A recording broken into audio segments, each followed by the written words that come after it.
quick note as we get started here, I'm going to be using for the biochemistry unit, this particular PowerPoint. I I like the illustrations a little bit better. I'm more used to it. And I will go back and look at the Welsh Hole PowerPoint, which we kind of introduce things with to make sure everything is complete. They may have some additional information or additional illustrations. Again, I like this is the Marib text. Not that we have animations in this, but in the next chapter, when we talk about the cell, and we begin to look at the cell physiology particularly, I think you'll find that those animations are particularly helpful, as you will see. Nevertheless, we're using this one. If you haven't, if you want to follow along, obviously you're going to see it up here, and that's what it'll be recorded. But I just wanted to alert you to that fact as we get started. So on with the chemistry. So basically, this is basic chemistry class starts today. I have a few things written on the board that I'll get to, and you'll notice, yes, there's a periodic table. I'm in my comfort zone here. That's right, up there in living color. What I'll probably try to do is get a good picture of that, and maybe print it from an exam perspective and just hand that out with the exams, or incorporate with the exams. You have something to reference. That I'm not going because this is not about memorizing it. It's just so maybe it will help when there's questions that are pertinent or pertain to that you'll be able to reference it fairly easily. We're not revisiting, and I know some, and there are members in this class who right after this are sitting here in Chem 1. So who knows? There'll be some crossover in that. Yeah, we're made up of chemicals. That's why this is important. So we have to do a certain amount, particularly the biochemistry. This part is more basic chemistry, and then we're going to and then the second phase, part 2, or the part B PowerPoint, is much more about biochemistry. And we're talking about basic chemistry. That's the whole protons, electrons, and neutrons, periodic table, all that jazz. A little bit we talked about before. Just reinforcing it and starting it in completeness. And that's really where we are. Matter. Mass occupies space. We talked about that. What makes the difference between matter and weight is gravity. Okay. Nothing. And I very often will use the terms interchangeably. I'm not going to ask you that particular. Maybe I'll ask you the difference between matter and weight, but I will otherwise than that use the terms interchangeably that are there. By the way, when you came in, I had because someone in the other class asked me, and not everybody was here at that point. They had where is it? In between it's my granddaughter's spa. Just in case you wanted to know, and I figured I better throw this in. But I got asked about, and I hate being asked about the final after the first time. Our final, as you will see, is there. So if people always ask me about it, because they start thinking about when they're getting done here, it's here. 10 o'clock to 10:50, and that's how you look at this to find out your other classes. So it's in the Thursday and what they call the 10:30 to 12:30. No, it's not cumulative. Everybody asks me that question. Please don't ask it again. Somebody will, and I'll just have, Nobody cares, Lou. Nobody cares. All right, on with it. So there we are with the weight. Solid, liquid, or gas. I'm not going to ask you about shape and volume and blah, blah, blah, blah. Don't care. Okay. Energy. Basically, it doesn't have mass or take up space. And it's all about the capacity. It's either energy is in 2 phases, you will see. We're either storing it or we're using it. And you're going to see that's potential energy for stored. Get through that. Okay. Inactive, again, is a bad term. Stored is a better term. Potential is just that. It has the potential when it's released to do something, versus kinetic, it's doing something. Okay? And we look at both of those. The problem is, and why I constantly use the term energy transformation, is every time, if we use some of it and then try to store it again, every time we make a transformation, we lose some of it as heat. Is the heat potentially beneficial? Sure. A certain amount of heat when we're trying to repair ourselves or fighting an infection is useful because it accelerates those functions to a point. That's why sometimes fever is your friend, particularly in the process of inflammation. So understand that there's the fact that we lose some of its heat does not necessarily mean that the heat does not have a certain amount of usage associated with it. Okay? So that's the difference. And we'll get more into, particularly when we look at the biochemistry part, about effectively when we're storing it in chemical bonds. So we're making bonds and we're storing energy. And when we're breaking bonds, we're releasing energy. And you're going to see in living systems and in biological reactions, we really look at the amount of energy when we understand, is this something that releases energy or stores energy, the overall picture from where we started to where we finished, and how we can do that more efficiently. That's kind of where we're heading with this particular unit as well. That's there. Different kinds of energy. Most of it is chemical energy stored in those bonds.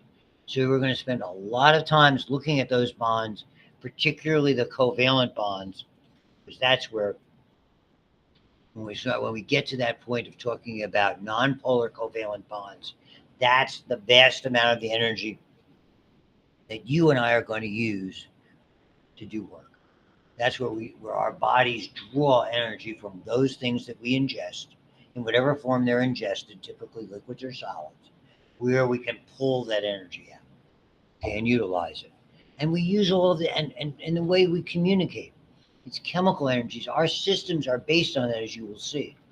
My speaking to you now is coming from effectively a chemical sequence that starts electrically with a thought that's coming for me to say a particular word, and for me to eventually create that movement and form that word. There's a lot of chemical energy that's involved. You're going to see that the nervous system, when we get to the end of the term, is a system that uses electrical current, but when one nerve talks to the other or one nerve talks to where it's going, it relies on chemicals. So it's an electrical system that goes from one nerve to the next, or one nerve to a muscle or to a gland by a chemical release. They're fancy name, they're called neurotransmitters, and they're vitally important. And thankfully, you don't have to get to that till the last third of the class. That's really in our fourth unit, the last quarter of our class, that are there. So electrical energy, you're going to see, is very much the movement of charged particles. In passing, we talked a little bit about protons and something called the Krebs cycle and the proton motive force. Those charged particles moving are able to generate a lot of energy that we can either use or store. That are there, as you will find out as we get more into it. So that's electrical energy. So we're actually using a chemical means to create electrical energy, which we then sort of transform yet again into something we can store. And again, this is more background stuff. This is not a question I'm going to ask you in sort of a roundabout way to describe that pathway. That's really not part of the course. This is all you try to understand why we have to do what we're doing here. Mechanical energy. Yeah. I mean, you're hearing me, that's mechanical energy. Somehow we're converting that mechanical energy into some kind of an electrical signal that will go to your temporal lobe. Now we got the anatomy part. Okay. What you guys do in anatomy yesterday that had Tuesday? You know, just like four sections. Go ahead. That's all you did? Well, we already built an organ system. So you have a big lab report out of rat. Oh, very good. Poor rat.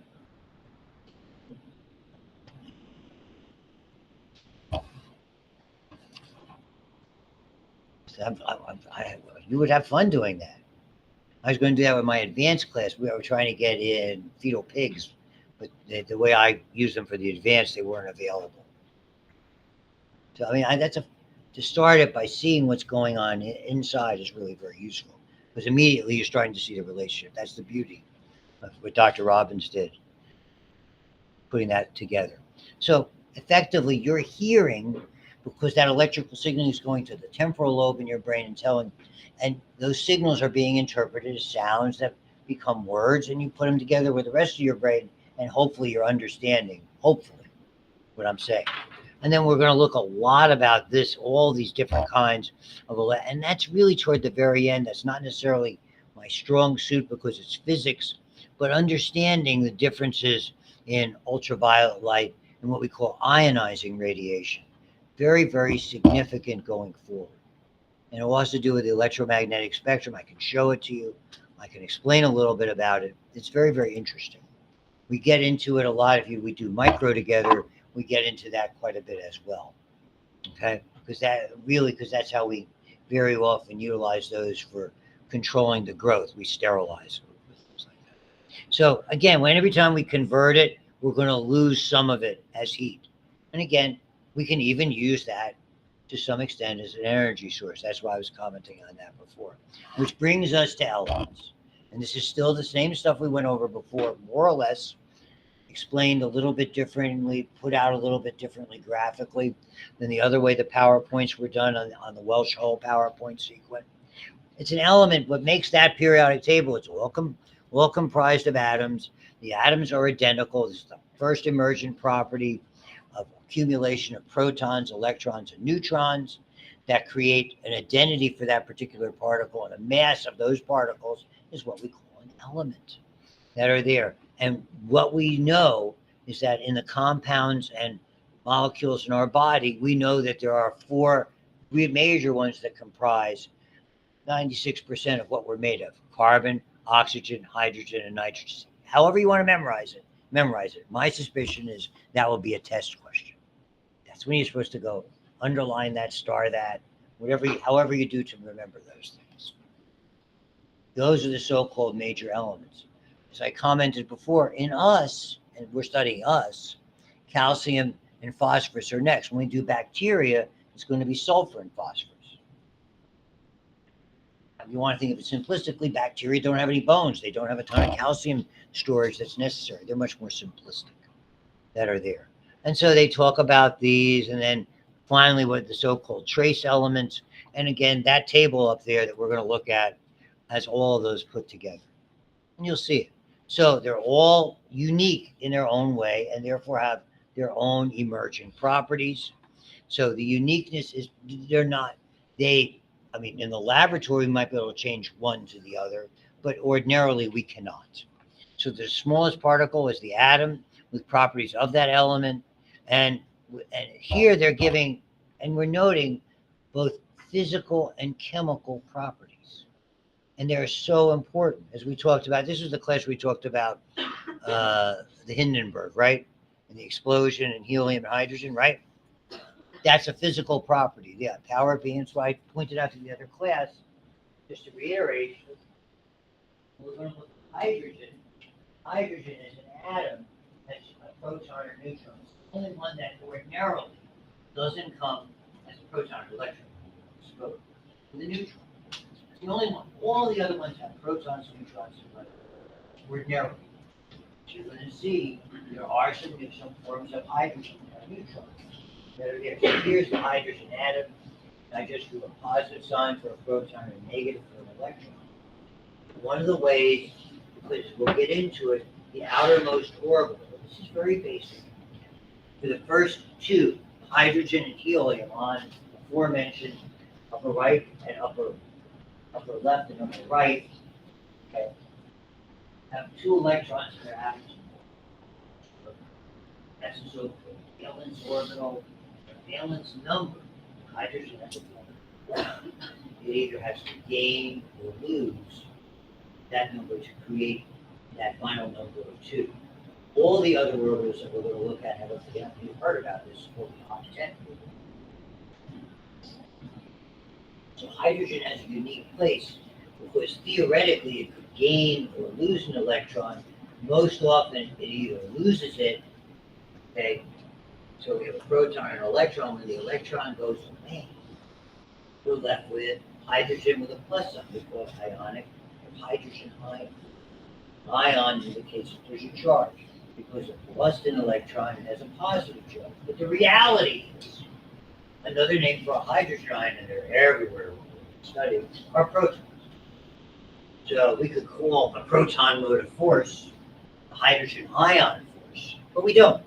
Even though those would be identical terms. A proton and a hydrogen ion are the same, basically just a. So we hear about somebody who has to take proton components of nickel electronics. A variety of those substances repeat a lot of acidity. You're blocking something called a proton pump within your stomach. So it doesn't make as many protons, less acidity in your stomach. You have protons are all about acid base. We'll see.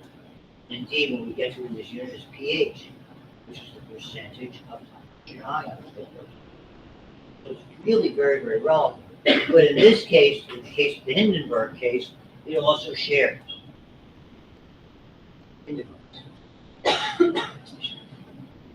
Okay. Hydrogen atom number one, hydrogen atom number two, basically share those two electrons to create H2, hydrogen gas, which is stable from a chemical standpoint, but physically it's explosive. That's the whole Hindenburg. For helium, over there on the periodic table to the far right, as you will see, has two over there, has two protons. That's its atomic number. The neutron gets applied as protection. As four, effectively all of those so-called dark gases, okay, Nobel gases, or whatever terms they're using in modern chemistry. I got my chemistry.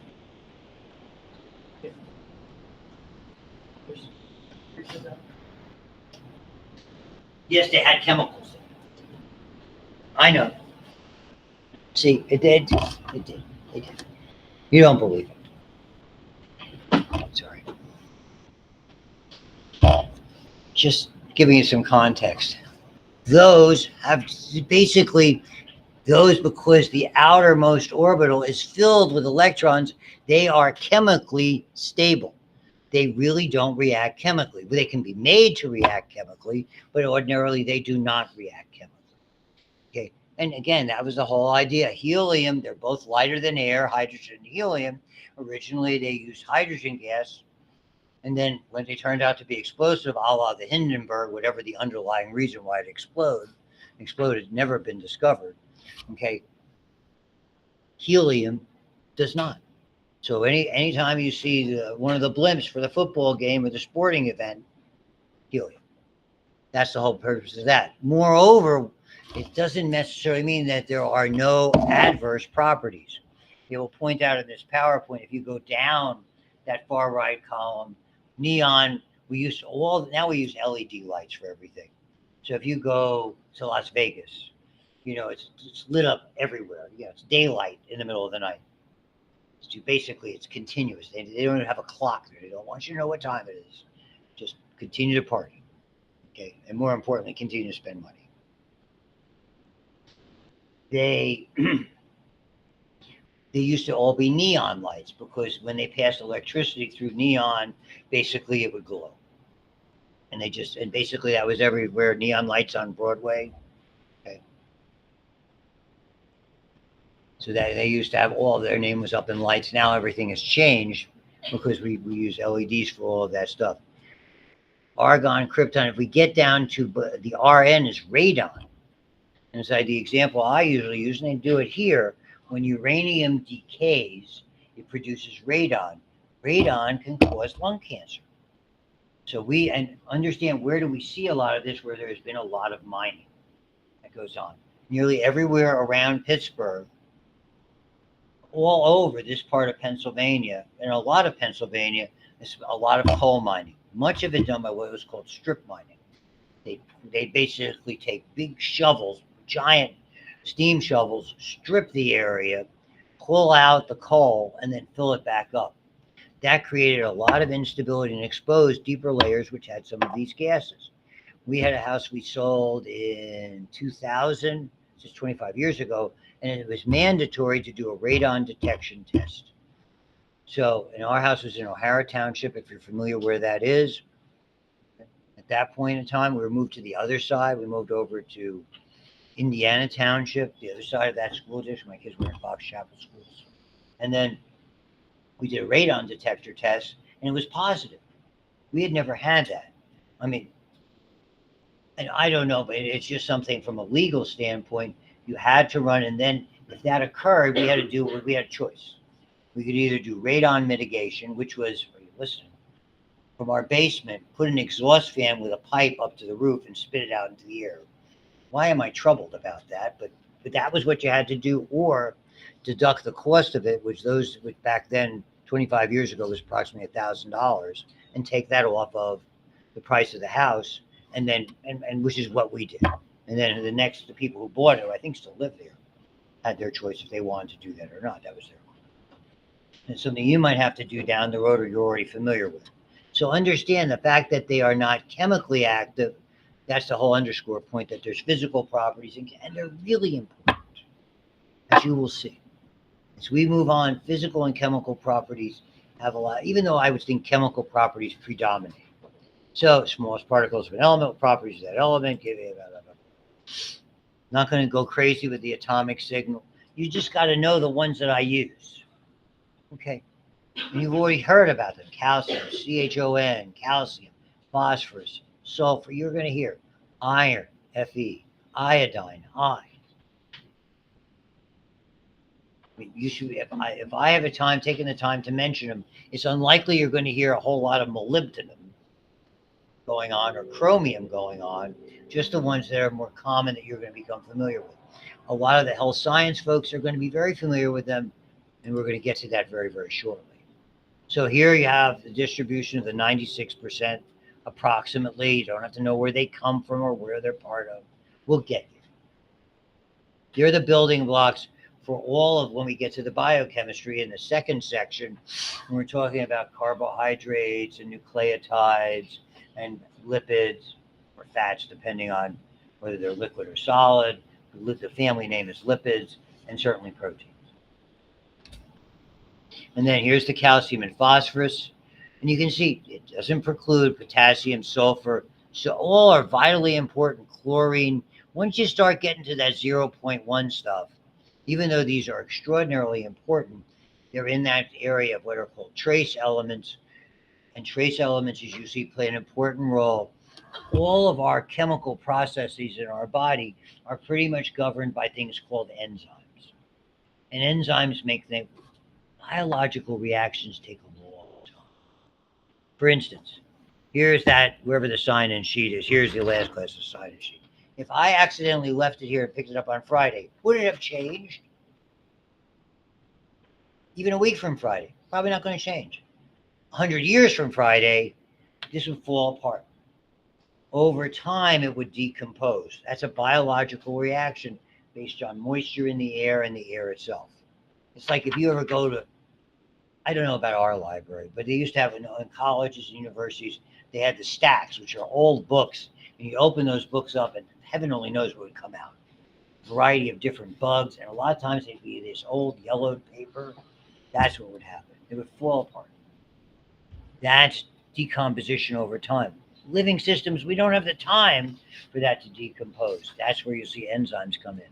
They accelerate the process. And we need them, we use them all the time.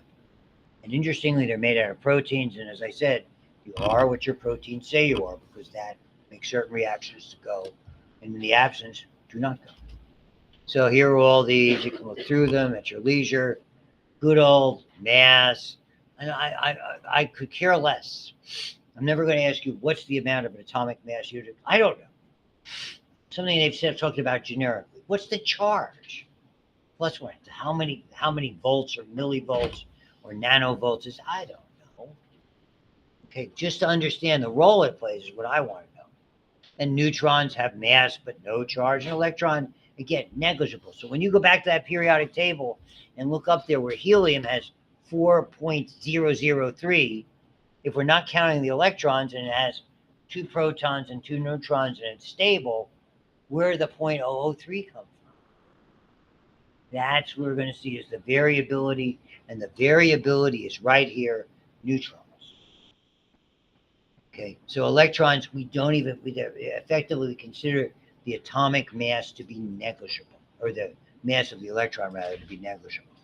So number of protons, as you all know, is balanced by the number of, so by definition, atoms are neutral. It's just that we don't, like hydrogen, you don't find atomic hydrogen in nature. It has either ionized or it has formed hydrogen gas. The same thing with oxygen. We don't see elemental oxygen. We see oxygen gas, okay? Or we end up, as you can see what I did here, oxygen is in the periodic table. And if you don't recall, it had originally, oxygen had 8 protons, and the outermost orbital, it had 6. That's 2 in the innermost. And what happens is, effectively, we add another electron. It finds it. Oxygen is typically a gas, so it divides. What it does is it forms O with a -2. When we use oxygen in our bodies, we take that oxygen gas and effectively we add 2 electrons, we divide it, add 2 electrons. This is all part of what happens in a mitochondria where we produce energy. And once we add those electrons, we have sucked the energy out. We've really done that internally within an organelle of the mitochondria. And we have basically taken the energy, taken those electrons, added them here to put O-2. And oh, by the way, we still have a whole bunch of protons. Okay? So we take those protons and voila, 2 of them, we make H2O, water. And that's one of the waste products of our metabolism. And we can get rid of water. We can perspire, we can exhale it, we can urinate it out. Easy. And we can use it because it's necessary for almost all significant biological reactions where we break down stuff to utilize the energy. What do we do with all the carbon? Since most of these are carbon-containing compounds, we take the oxygen gas that we haven't used up and basically we attach it. It's not quite so easy. It goes through a whole thing. We're not going to get into the chemistry of it. We make CO2, which we exhale. So we have to make 2 waste products with most of our metabolic activities that are easy to get rid of. The problem is you can see down the road with oxygen, we are what are called aerobic. We're air breathers. It means we are oxygen O2 dependent. Because of that, that oxygen is a problem because we're constantly adding electrons. Frequently, we don't add the right number of electrons. Frequently, it doesn't become O-2. Down the road, you're going to see toxic derivatives of oxygen. And that is really what causes a lot of damage inside of us.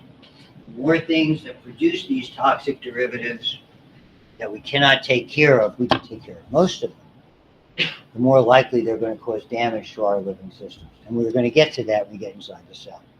So down the road, remember, toxic derivatives of oxygen. Oxygen's main job is to grab those electrons.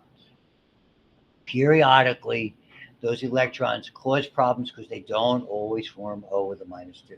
We'll get to that. That's all in the future. So it doesn't matter any of these models. We know the electrons go around in what we call orbitals.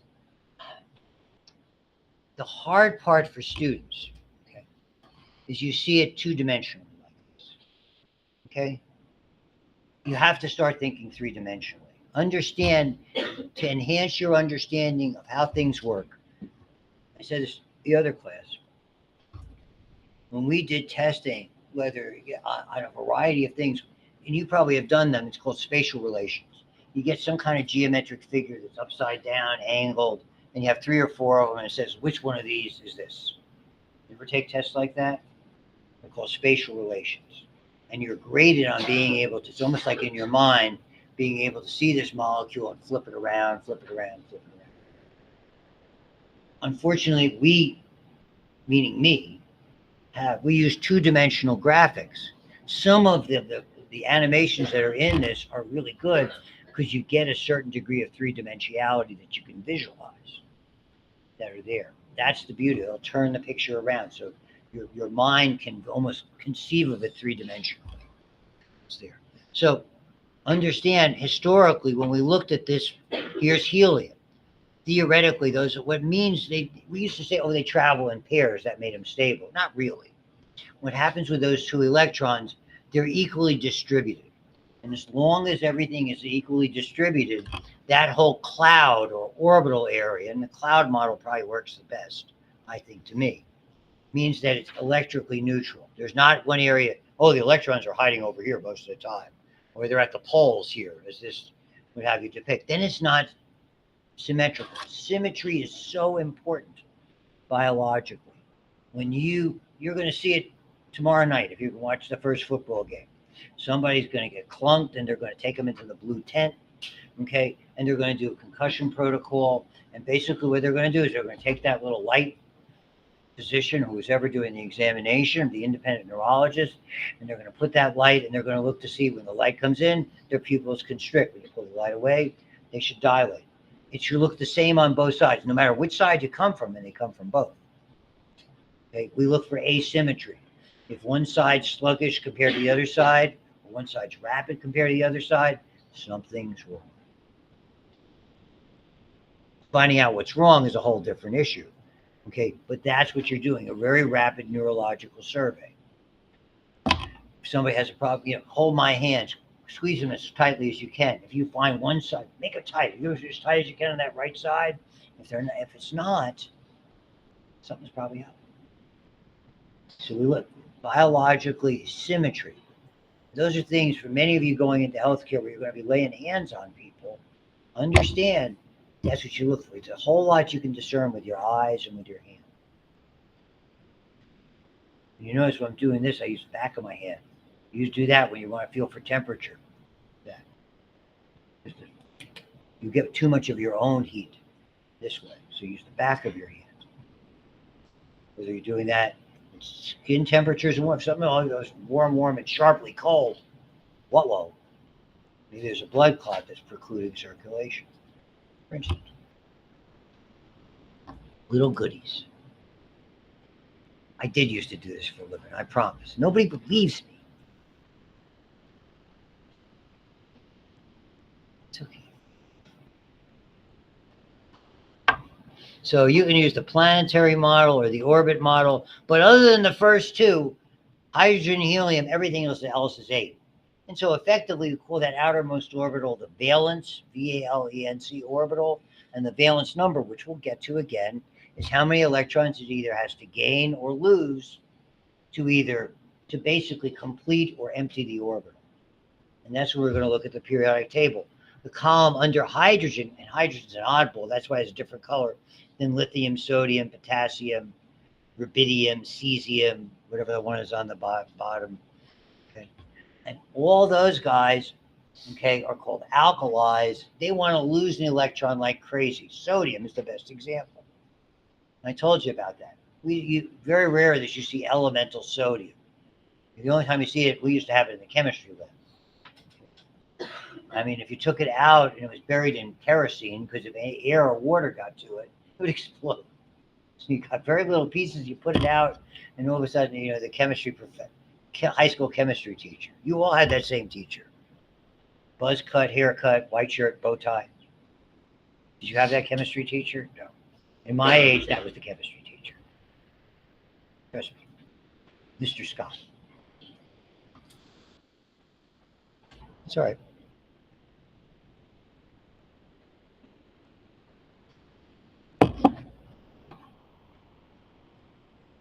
It was a different age. Everybody had to wear shirts and ties and do that. School now, they don't have to. It's casual. I was always a shirt and tie guy. When I came here, my boss, who was teaching next door at the time, used to be our department chair, goes, Lou, most of us don't wear ties. Message received. You're making us look bad.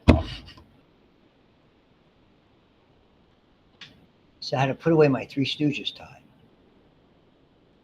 I'll wear it one day, because for you. Slightly.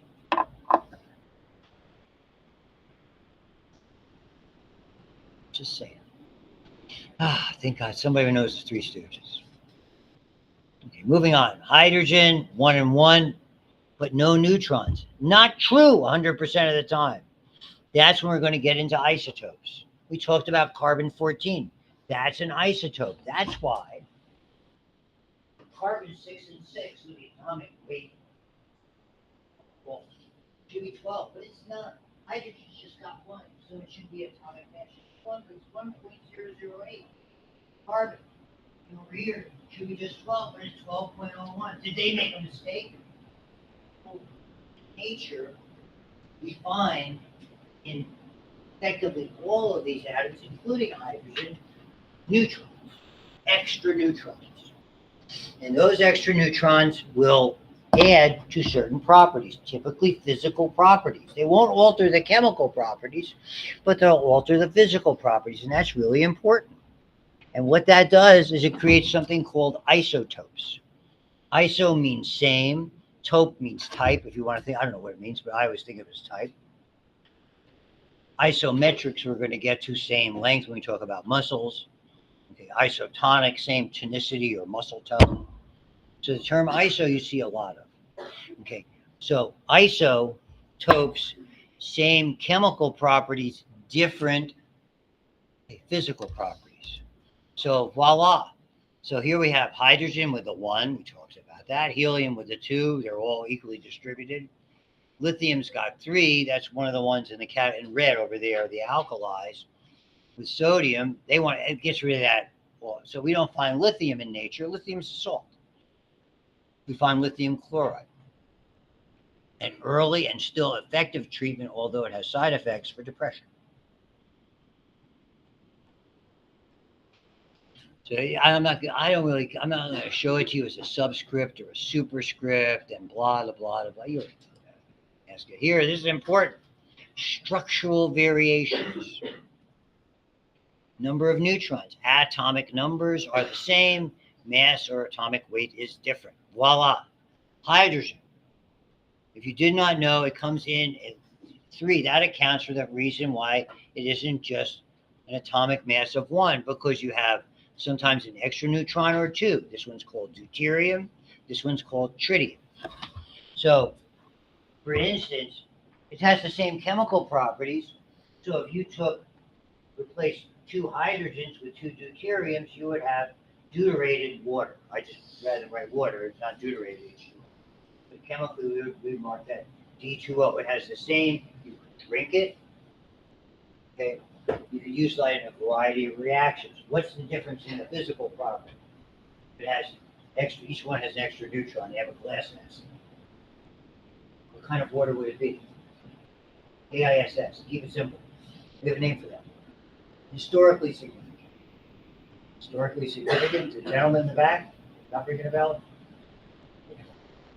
If you were walking around with a whole bunch of extra neutrons and you got on the scale, you'd be what? Lighter or heavy? Knew somebody would come up. I already had to promote it. We call it heavy water.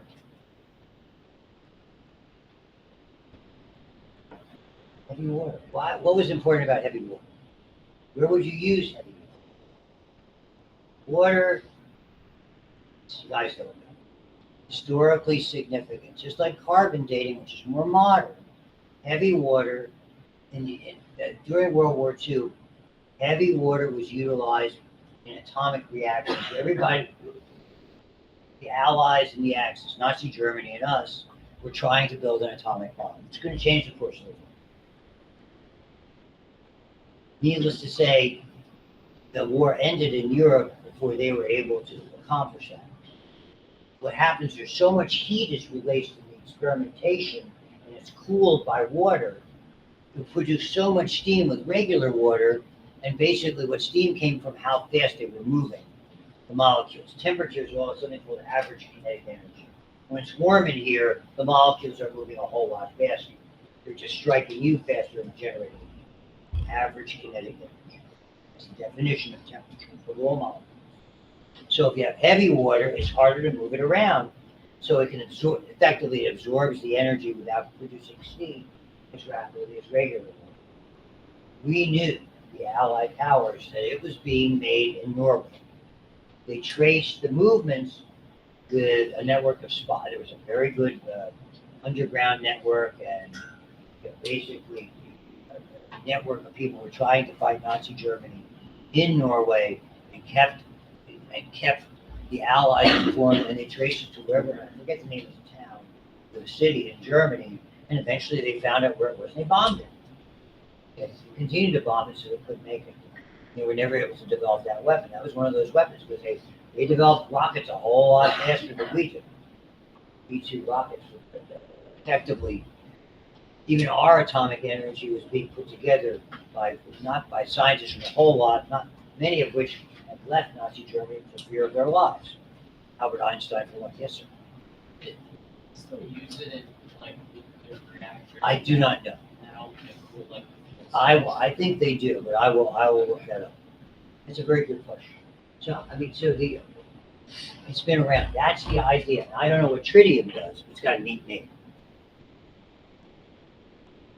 What is on the floor here? Oh, somebody left their charger here. This is the charger where somebody used their laptop. Goodness. I'll pull that out before we. So sometimes I use the laptop in here and plug mine in. And you don't want to lose your cord. So they are called radioisotope. They are called isotopes. Radioisotopes are radioactive. That's carbon-14. It's radioactive, but not. It's released so slowly. That's where we use it for carbon dating. You plug it into a formula, which I don't know, but it's similar, like to how we calculate a mortgage. You know, it's a logarithmic formula. That's there. So the bank does those things, figures out life insurance. They use certain formulas. It's not unlike that. So it's a plug-in formula. So what happens when you add those neutrons, not to deuterium or tritium, it makes the nucleus unstable and it decays. We refer to that as radioactivity. And in the old days, and it's still they're used today, are Geiger counters that would be able to measure that. But nowadays we have much more sophisticated scanners. And nuclear medicine is a big area. And many of the students here are in health science, and even the students in nursing are going to become familiar with that, because we're able to basically use radioactive particles in tiny amounts. And because they emit a signature, we can trace them with scanners. We can do brain scans, bone scans, liver spleen scans. We add these various kinds of chemical agents to CTs and MRIs to be able to visualize things that are there. All of this is part of it. So when we use iodine, the ones we use a lot of are technetium-99, which we can bond to blood cells and trace blood flow. That's how a number of scans are done. We use I-131. You don't have to necessarily know these other than generically right now. I-131 both to analyze thyroid function and sometimes to treat thyroid cancers. And so we use different kinds of scanners. And let me tell you, when you get to be my age, you've already had a couple of these things. You've gone under those scanners like a CT. Typically, they've had, unless you really enjoyed great health, and you've been exposed to these kinds of things. It's very interesting that they can do this today. That are there. They were kind of in their infancy when I was a student and a resident. We were just learning about the uses. They're much more sophisticated today. So valuable tool for research. Okay, same chemistry, so they have different physical properties, but the same chemical properties. So we were talking before about something like helium, that hydrogen had really didn't alter its chemical properties. Here, you're able to basically keep the same chemical properties and trace them. So we use them diagnostically, we use them therapeutically, and we have to understand that you have to be careful with these things. Here's that nugget about radon from decay of uranium and lung cancer. So, and we use that, and that's the whole idea. When you hear about when someone is getting radiation therapy for cancer, effectively you're submitting them scientifically to a large amount of radiation, whether you're submitting them directly to x-rays or you're implanting some type of radioactive thing, let's say for prostate cancer. You see all these things on TV now. So you have to understand what they are. I will tell you this, and I always like to tell you when it's my opinion. When you talk about chemotherapy means treating some of the chemicals. My blood pressure pills are chemotherapy. When we say cancer chemotherapy or radiation treatments for cancer, we're trying to kill the cancer cells before they kill the good cells. They're lethal. It's not terribly scientific. If that's the state of the art for the particular problem, hopefully as time goes on, it will evolve into better ways to treat it that are there. Like I had one, maybe I told you, for my bladder cancer, called immunotherapy, trying to stimulate my immune system. Even that has limitations because it overstimulated my immune system. So again, molecules, we had this before. Molecules are two or more together. They're the big name. They're all inclusive. Where compounds imply different numbers. This is an example. I wrote it there. A 6-carbon sugar called a hexose. They all have that chemical arrangement. C6H12O6. You call them carbohydrates. So you have equal amounts of carbon and water. So basically, you see, I wrote it over there. And this is a different kind of script. Carbon and water with a subscript of N. In that case, the N equals 6. So there's 6 carbon. You just multiply the atoms of water by 6. 6 times 2 will be 12. And O times 6 will be 6. And hence C6H12O6. Kind of like distributive property of math.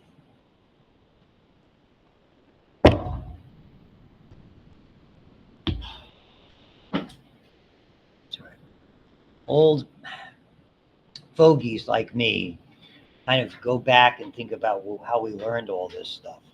Diagramming sentences and all those properties. That's just us. I'm sorry. Oh, I didn't get to this. Remind me we'll start here. But I was hoping to get to this, but it was inevitably I get more with the first class, but I think about more stuff that I should add to this one.